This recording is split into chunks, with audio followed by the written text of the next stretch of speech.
My condition likes being ignored as little as I do. I must consume another artifact. And soon.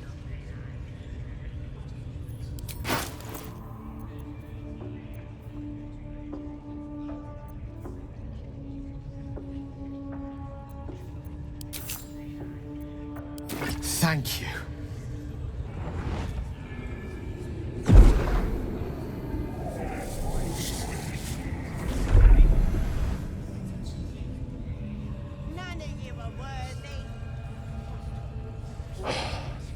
Good gods. It hardly has any effect. Oh, Mister, have mercy on us all. Listen, I need to speak to you, to all of you. It would be unconscionable of me to remain silent.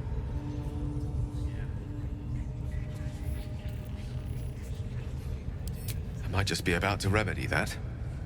You have to know who I was. You have to know who I really am. What I am is a walking shadow of the promise I once held. I'm what one might call a wizard prodigy, who from an early age could not only control the weave, but compose it, much like a musician or a poet. Such was my skill that it earned me the attention of the mother of magic herself, the Lady of Mysteries, the goddess Mystra. She revealed herself to me and she became my teacher. In time, she became my muse, and later even my lover.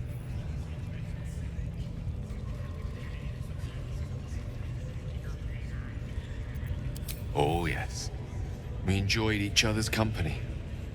Body, mind, and soul. But even so, I desired more. You see, no matter how powerful a wizard we mortals can become, we never scratch more than the surface of the weave. Mystra keeps us in check. There are boundaries she doesn't let us cross. Yet, every time I was with her, I stood on the precipice, gazing into the wonders that lay beyond. I sought to cross her boundaries. I ain't never felt so strong. I tried to convince her. I pouted. I pleaded. Swore my ambition was only to serve her better. She only smiled and told me to be contented. But inconceivable as it seems to me now, I shared a bed with a goddess, and yet I wasn't satisfied. So I sought to prove myself worthy to her instead. We come now to the crux of my folly. Shall I share the story behind it, or would you rather head straight to its sordid finale? Very well. Here goes. Once upon a very long time ago, a mighty lord lived in a tower. A flying tower, to be precise. I'll save his history for another time, but the gist of it is that he sought to usurp the goddess of magic so that he could become a god himself. And he almost managed, but not quite. And his entire empire, Netheril, came crashing down around him as he turned to stone. The magic that was unleashed that day was phenomenal.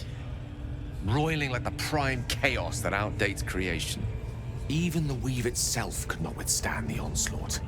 It fractured, then shattered, and all magic was lost to the mortal realms, until the day Mystra returned.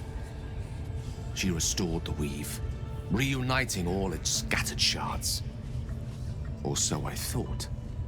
Until, in the course of my studies, I learned of a book. A Netherese tome in which a piece of the fractured weave had been sealed beyond her reach. What if, I thought, what if, after all this time, I could return this lost part of herself to the goddess?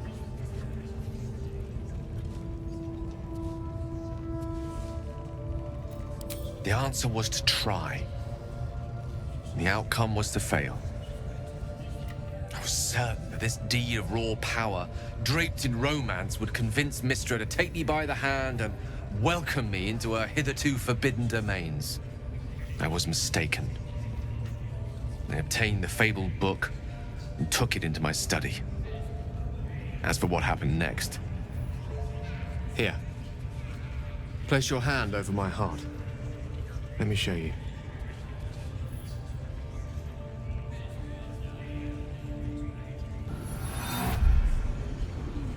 the tadpole quiver as you realize Gale is letting you into the dark.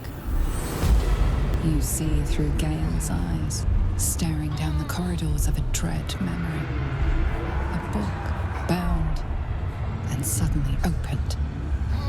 Inside there are no pages, only a swirling mass of blackest weave that pounces. Its teeth, its claws, it's unstoppable as it digs through and becomes part of you. And God says it ever hungry. What is it? What do you see?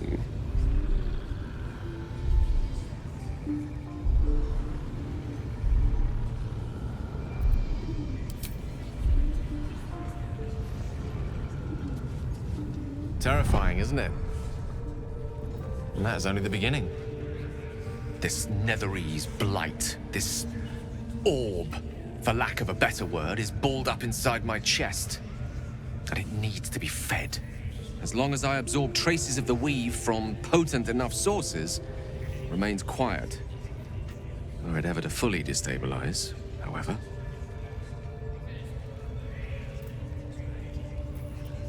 I will erupt. I don't know the exact magnitude of the eruption, but given my studies of Netherese magic, I'd say even a fragment as small as the one I carry, it'd level a city the size of Waterdeep.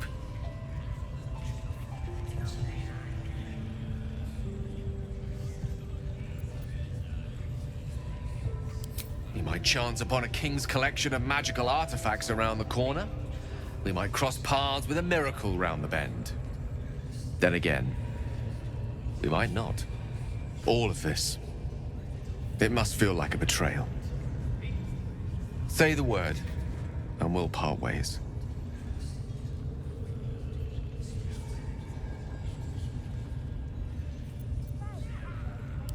You'd have us debate that Netherese Jack-in-the-Box should be a blip on the horizon by now.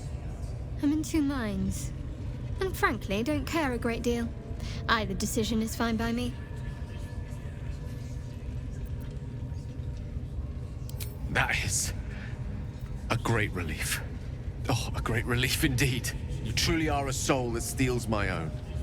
From all my new rallied heart, I thank you. I thank you all. I understand if you stand against me. I'm humbled if you stand with me. Either way, I will do my best not to let you down. I stand at a precipice, but if you do not give up hope, neither shall I. I'll fight. I'll resist as long as I can. Now, even I am tired of the sound of my own voice. Let us venture forth.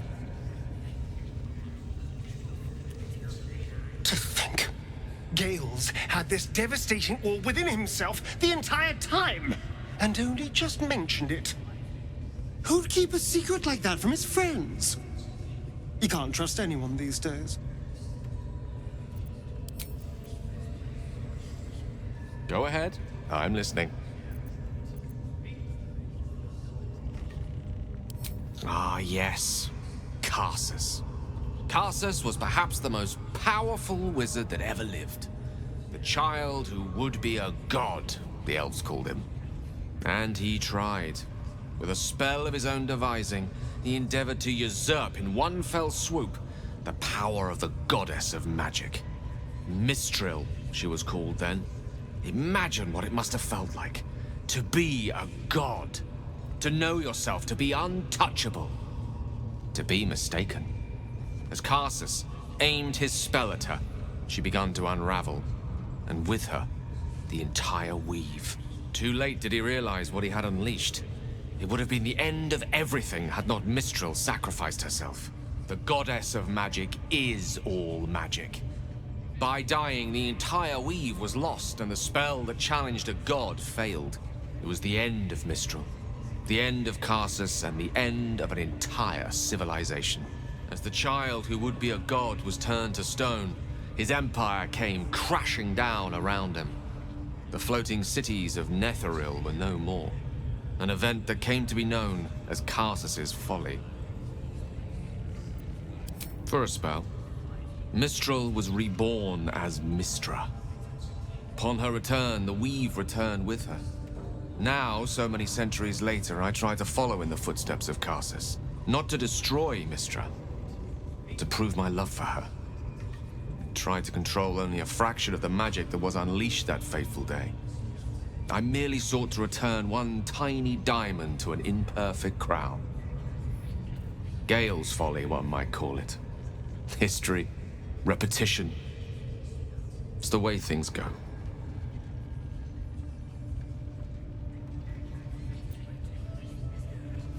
If it should ever come to that, if I ever know I am no longer able to stop it, I will do anything I can to ensure no one but me pays for my mistakes.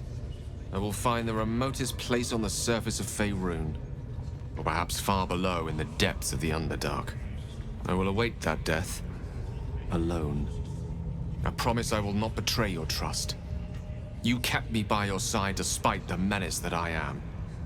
If worst comes to worst, I will be long gone before the curtain falls.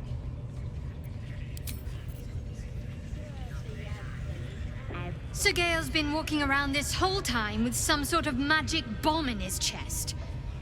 I'm not normally one to begrudge someone their secrets, but that's something I should know.